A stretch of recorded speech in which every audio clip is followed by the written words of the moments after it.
అబ్బో వారి నిందలకే ఏమయ్యాడు? ఆస్పదమయ్యాడండి వారి నిందలకే. అలాంటి నిందలు వస్తాయి. నిజంగా నిందేస్తే మనమంట గిలగిలలాడిపోతామంట మనం. అలాంటి నిందలు వస్తాయి. తట్టుకోలేని నిందలు వస్తాయి. ఇంట్లో ఉక్కురు బిక్కురు చేసే నిందలు వస్తాయి. ఇంట్లోనూ ఉండలేము, బయట ఉండలేము. అలాంటి నిందలు వస్తాయి.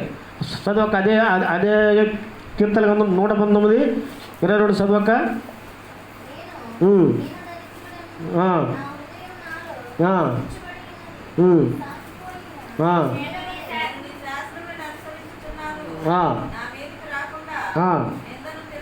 అబ్బబ్బబ్బబ్బ దావీదు గారు అంటున్నాడు, మీ శాసనాలు అనుసరించుచున్నాను, నా మీదకి ఏం రాకుండా నింద రాకుండా చేయి దేవా అంటున్నాడు. మీరు ఉదయాన్నే లేచి అట్లానే చేస్తున్నారా? ఉదయాన్నే లేచి అయ్యా ఈరోజు ఏమన్నా నా మీద అపవాది నిందలు మోపిద్దయ్యా, వాళ్ళతో వీళ్ళతో కలిసి, కనుక ఈ నిందలు నాకు రావద్దయ్యా అని చెప్పి మనం ప్రార్థన చేసుకోవాలి. నిజంగానే మన మన మన మీద కానీ, మన కుమారుడి మీద కానీ, కుమార్తె మీద నిందొస్తే తట్టుకోలేము తెలుసా. చాలా ఈ అనుభవం ఉండరు. మీ కుమార్తెని మీరు చూసుకోవాలి, మీ కుమారుడిని మీరు చూసుకోవాలి, మీదే బాధ్యత. అదే నిందలు వచ్చి పడతాయి. చదువు అక్క, ఇంకో మాట చదువు. ఇలా వాక్యములు చదువు. దాని ముందు ఇరిమియా చదువు అక్క. ఇరిమియా 15వ అధ్యాయము 15వ వచనం. ఇరిమియా గారు చదువు. యెహోవా నా శ్రమ నీకే తెలిసి ఉన్నది, నన్ను జ్ఞాపకం చేసుకున్నాము, నన్ను దర్శించము, నన్ను హింసించే వారికి నా కొరకే ప్రక్షాళన చేయము, నువ్వు దీర్ఘశాంతము కలవాడి.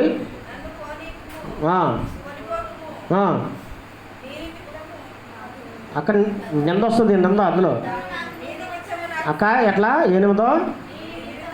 నీ నిమిత్తం నాకు నింద వస్తుంది తండ్రి అని అంటున్నాడు ఇరిమియా గారు. అంటే దేవుడి నిమిత్తం మనకి నిందలు వస్తాయి. దేవుడి మతం మనకి నిందలు వస్తాయి అని చెప్పే మీకు ఇందాకనే.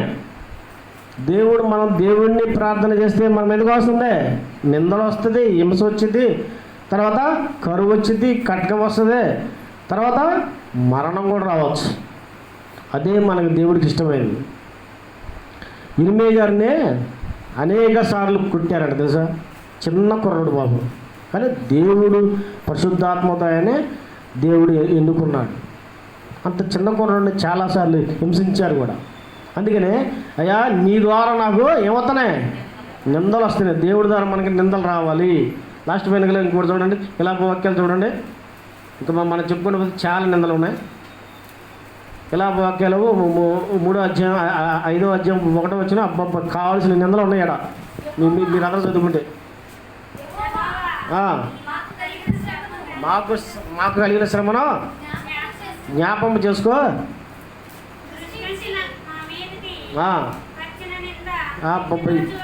ఏమి నింద వచ్చిందంటమ్మా?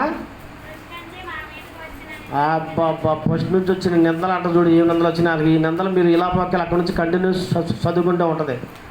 ఏమి నిందలు అక్క? ఏ చదవక ఆహాహా చూడండి, వాళ్ళ స్వాస్థ్యం అంట, వాళ్ళ భూములు అంట పరదేశం వంశపోయినాయి అంట. మా ఇల్లు అన్యులకు స్వాధీనం ఏందంట. ఏమంటే వాళ్ళ ఇళ్ళల్లో ఏంటంటే వాళ్ళు అన్యులు వచ్చి ఆక్రమించుకున్నారంట. వాళ్ళ నిందలండి ఇవన్నీ నిందలే. చదవక మేము దిక్కులేని వారి వారము, తండ్రి లేని వారము, మా తల్లులు ఎదవరాండ్రేరి, ఇక ద్రవ్యం ఇచ్చి నీళ్ళు త్రాగితిమి,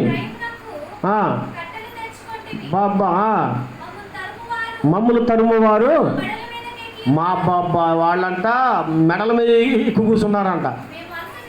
మేము అలసడి చున్ని ఉన్నాం, విశ్రాంతి అనేది లేదు. అలాగే పొట్టకోటి కోసమే ఐగుప్తీయులు అశూరీయులు